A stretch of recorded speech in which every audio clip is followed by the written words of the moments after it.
रजब but दा channel delete थी गए, सर्च च नहीं आता पिया। बहुत सैड न्यूज़ है। आखिरकार वजह के बनी है रजब भाई ने अपना चैनल डिलीट क्यों किया? क्या यूट्यूब चैनल भी प्राइवेट थी? क्या रजब भाई ने अपना चैनल प्राइवेट कर दिता? थोड़ा पूरी हकीकत दसाना, पहले तुसा ए वॉइस सुनो।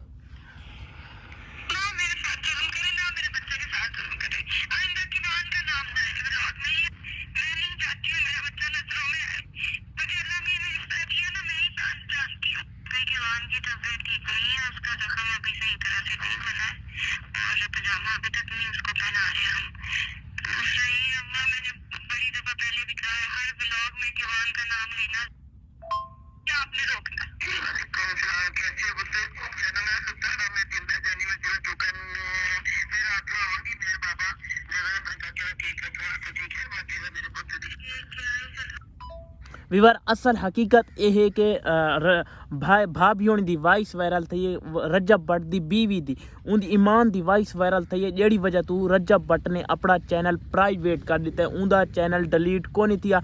चांदी दिहाड़ा दे विच रजब बट का चैनल वापस आवे इंशाल्लाह। आखिर वजह ये है कि रजब बट दी बीवी ईमान आखे कि मेरे बेटे दा ना व्लॉग च ना आन, क्योंकि काफ़ी सारे दोस्त उन्होंने बददुआई देंदे खड़े। अगे भी कीवान दी काफ़ी ज़्यादा तबीयत ख़राब है। असल हकीकत यह है कि रजब भाई काफ़ी सैड थी गए, इस वजह से अपना वो यूट्यूब चैनल प्राइवेट कर दिता गया।